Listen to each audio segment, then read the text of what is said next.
Wali Songo yang datang bawa Islam ke Indonesia. Siapa beliau? Beliau adalah para habaib.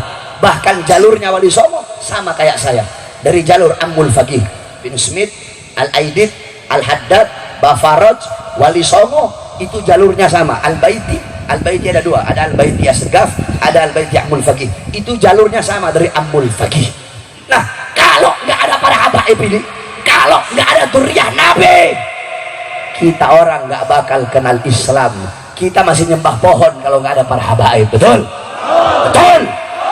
Oleh karenanya cintai para habaib, cintai para dzurriyyah Nabi kalau kalian ingin bahagia di dunia dan akhirat. Naqabatul Ashraf di sini telah disebutkan nasab keluarga Azamat Khan itu tidak ada dalam daftar, nggak diakui. Jadi kalau ada orang yang sekarang ini, yang sekarang ngaku cucunya Wali Songo, itu nggak ada.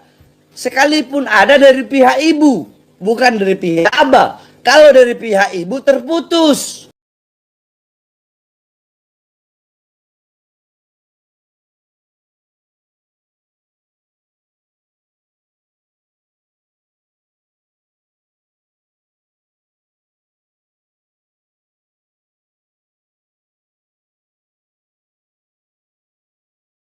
Assalamualaikum warahmatullahi wabarakatuh. Saya Abdul Hanan Ihsan, ingin menanggapi isu yang berkembang akhir-akhir ini tentang apakah Wali Songo ini ke bawahnya memang tidak ada catatan.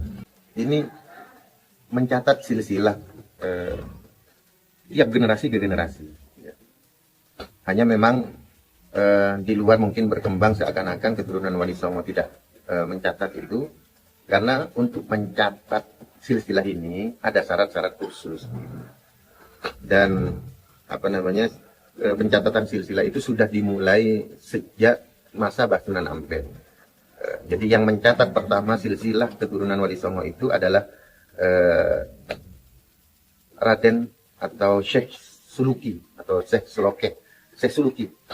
Beliau adalah menantu daripada Mbah Sunan Ampel sekaligus ponakannya. Jadi Mbah Suluki ini yang mencatat pertama, yang diperintahkan pertama untuk mencatat keturunan daripada Wali Songo. Jadi beliau itu anak daripada Raja Pandita Gresik. Raja Pandita ini kan kakaknya Sunan Ampel, dia punya anak Kiai Suluki atau Syekh Suluki. Kemudian dinikahkan dengan putri dari Mbah Sunan Ampel, jadi menikah sepupu. Nah, beliaulah pencatat pertama daripada silsilah keturunan Wali Songo. Ya sejak Syekh Suluki itu. Karena kan pencatatan silsilah ini sejak Syekh Suluki itu. Beliau makamnya ada di Nganjuk. Sekarang kayaknya sudah bagus bangunannya gitu. Nah, kemudian setelah Syekh Suluki itu dilanjutkan oleh generasi selanjutnya. Sampai kemudian sekitar abad 1700-an itu dibentuklah tim 12 gitu ya. Untuk mencatat silsilah keturunan pada para Wali Songo. Nah, pencatatan ini ada dua ya, di dua kalangan. Yang satu di kalangan kiai, yang satu di kalangan keraton yang ada di dulu kalau setelah Demak, kemudian Pajang, kemudian Mataram pecah menjadi Surakarta dan Yogyakarta. Tetapi juga dari kalangan kiai juga mencatat silsilah itu. Kalau tingkat validitas data ya, karena ini bukan dicatat oleh satu orang, satu keluarga, tetapi semua keluarga ini banyak yang mencatat gitu ya. Bahkan Wakila ada tim khusus 12 orang gitu ya, 12 orang yang mencatat silsilah gitu ya. Sehingga saling mencatat ini seperti kalau di hadis itu mutawatir ya. Mutawatir itu adalah sesuatu hadis yang derajatnya kan tinggi karena diriwayatkan bukan hanya satu orang, banyak orang gitu ya. Sehingga kalau saya mencatat salah di sini pasti akan di cross check dengan catatan yang lainnya begitu. Jadi tingkat validitas datanya itu insya Allah tidak diragukan. Yang mencatat ini bukan hanya kalangan kiai gitu ya, tetapi juga keraton gitu ya. Dan yang dicatat ini ya begini ya, untuk validitas datanya, yang dicatat ini adalah bukan hanya laki-laki ke atas bukan, tetapi ini istrinya siapa, saudara istrinya siapa, terus dengan pasangannya semuanya, dengan anaknya jumlahnya berapa ditulis semua, terus anaknya itu menikah kemana dicatat semua. Oleh sebab itu, karena ini mencatat bukan hanya jalur laki-laki saja, tetapi perempuan juga dicatat, anak keturunan yang perempuan dicatat, dan saling kawinnya itu dicatat, sehingga ini adalah sebuah buku besar yang validitasnya insya Allah tidak diragukan lagi, begitu ya. Dan memang ada sebagian anak cucu Wali Songo yang kemudian mastur ya, tetapi mastur ini bukan tidak ada catatannya, bukan ya. Begini ya, ada banyak motif gitu ya. Di antaranya adalah karena yang megang catatan itu Belanda, penjajah Belanda itu adalah sangat-sangat suka ketika melihat sejarah gitu ya, mengkaji sejarah gitu ya. Sisi positifnya memang itu ya. Contoh misalkan merawat candi yang ada, Borobudur dan lain sebagainya. Itu kan penemuan-penemuan di zaman Belanda, bagaimana keseriusan Belanda untuk menghargai warisan-warisan nenek moyang gitu ya. Termasuk juga ketika mendengar ada catatan-catatan kuno akan dikejar oleh Belanda. Sehingga keluarga-keluarga yang memegang catatan-catatan kuno itu dia harus memastikan diri.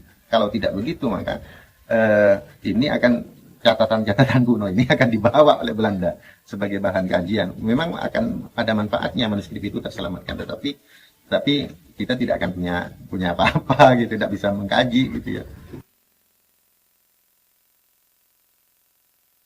Begini ya, karena catatan juga dicatat di keraton, itu kan lembaga resmi legal gitu ya. Karena berkaitan dengan dinasti begitu ya. Karena berkaitan dengan silsilah dinastinya begitu. Sehingga catatan-catatan itu sebuah institusi state negara gitu ya. Nah, jadi contoh misalkan ya, lembaga yang akhir-akhir ini aja ya, yang hampir Indonesia merdeka aja. Itu dulu ada namanya ini loh, Ishakiyah namanya ya, Robito Ishakiyah, Al Ishakiyah. Nah itu berpusat di gurunya Pak Karmo, bahkan yaitu di daerah Cempu sini, daerah Cempu atau yang terkenal dengan Kiai Munir Cempu. Itu ada Robito Ishakiyah. Itu didirikan di zaman Belanda. Itu yang akhir ya. Itu mungkin lebih awal daripada Robito Alawiyah kalau nggak salah. Sebetulnya sudah ada, tapi karena begini ya. Keturunan Wali Songo itu lebih nasib untuk nasab, bukan nasab untuk nasib gitu ya. Jadi keturunan Wali Songo itu pamali gitu untuk berbicara nasab, sehingga mereka lebih memikirkan nasib daripada nasab gitu ya. Jadi mencari nasib dulu, bagaimana dia bisa sukses, baru dia untuk kepentingan nasabnya, berbakti kepada leluhurnya, mencari nasab. Nah bukan kita mencari nasab untuk nasib, mengetahui nasab kita untuk bangga-banggaan, ini loh saya keturunan Wali Songo, mencari, bukan. Bahkan kemarin ya berbicara kepada validitas ya, selain juga manuskrip juga kita mencoba menggunakan keilmuan modern ini ya, uji genetik. Dan keturunan daripada Kemoner Cempu ini ada yang sudah tes DNA dan haplogrupnya J malah, dan kode SNP-nya itu menandakan ada keturunan daripada Rasulullah Sallallahu Alaihi Wasallam. Jadi bukan hanya secara manuskrip, uji genetik, tes DNA juga begitu ya. Dan sudah banyak ini yang keturunan Wali Songo yang mulai tes DNA ya. Mereka ya berani bertaruh kalau memang iya, kalau enggak ya siap-siap ya berarti bukan. Berarti jalur perempuan gitu. Banyak sekarang yang sudah positif. Ada sekarang ya. Jadi yang kebetulan kami ikut di dalamnya adalah Naqoba Ansab Aulia Tis'ah atau disingkat dengan NAAT gitu. Ada. Dan Naqoba Ansab Aulia Tis'ah ini konsen kepada mencatat silsilah keturunan para Wali Songo. Jadi Wali Songo sementara ini kita membahas dari Wali Songo ke bawah gitu ya, bukan Wali Songo ke atas. Sementara Wali Songo ke atas ya biarlah masih di dalam ranah pencarian begitu ya. Ya walaupun ada beberapa nakobah yang sudah menemukan gitu ya, tapi itu nakobah luar itu yang mempunyai datanya gitu ya, sehingga kami masih fokus ke bawah gitu ya. Ke depan ya insya Allah dengan beberapa kajian mungkin kita akan juga ke atasnya gitu. Walaupun di data-data kami lengkap begitu ya, tapi kami masih serius ke bawah gitu ya. Kalau ke atas nyambung kepada Rasulullah kan yang penting itu kan ke bawah begitu ya. Karena karena ke bawah itu adalah berkaitan dengan silaturahim. Ya, ini ditulis di sekitar abad 17 akhir lah. Jadi karena kalau kita melihat ini salah satunya ini yang agak terakhir ya. Ini di zaman di zaman apa ya, generasi keempat lah di atas saya gitu ya, di yang melahirkan pondok pesantren Al-Qarobiyah, juga Alisani gitu ya. Jadi generasi keempat di atas ini contohnya. Ini memakai kertas, ini kan bisa dicek gitu, karena ini memakai kertas Pro Patria begitu ya. Pro Patria. Contoh ini misalkan, ini kan dari Nabi Adam ini. Ini silsilah dari Nabi Adam. Dan Abdullah datang Kanjeng Rasulullah Sallallahu Alaihi Wasallam. Jadi kalau dikatakan anak Wali Songo tidak mencatat silsilah, ya enggak dong, karena ini pesannya. Barang siapa yang mencatat silsilah anak Wali Songo, maka pahalanya begini. Tetapi catatan ini tidak boleh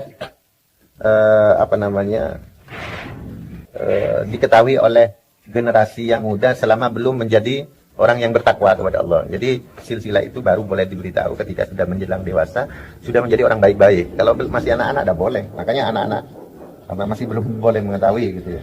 Ini tentang Sunan Giri misalkan ya. Yang mengganti Sunan Giri adalah Panembahan Sidomargi. Sidomargi ini karena Sunan Dalem itu setelah menjabat menjadi raja gitu ya, beliau uzlah begitu ya, resign dari raja.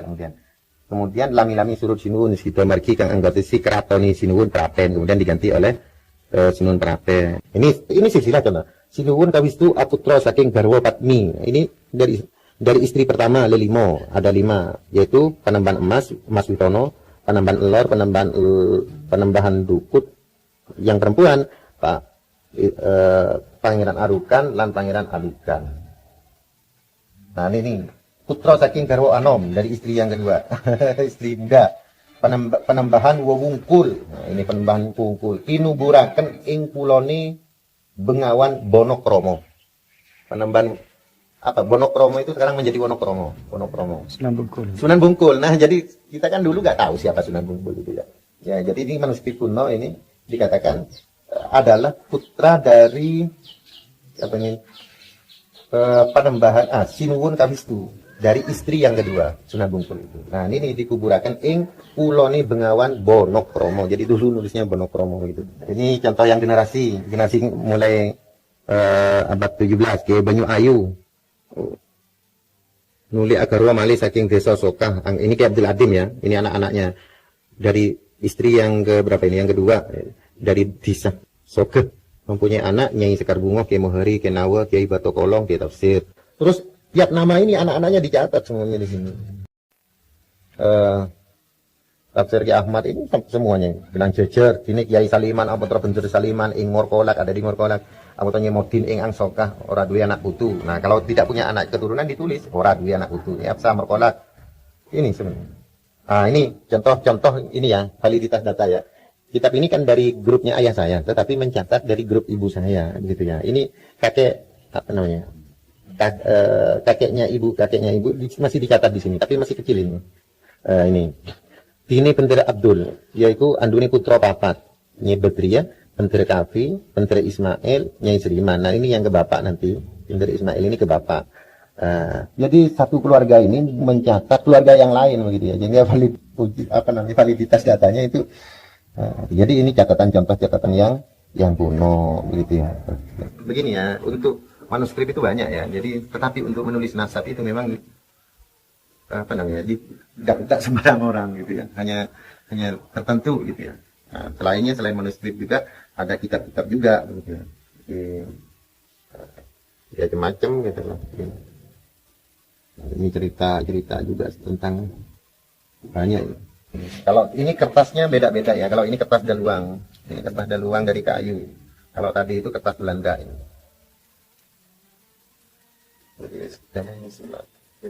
Ini ya, dan agak apa namanya?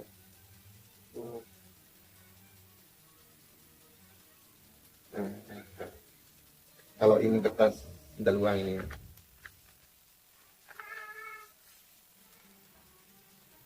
Nah, ini tulisannya besar-besar begini ya. Jadi seperti ini.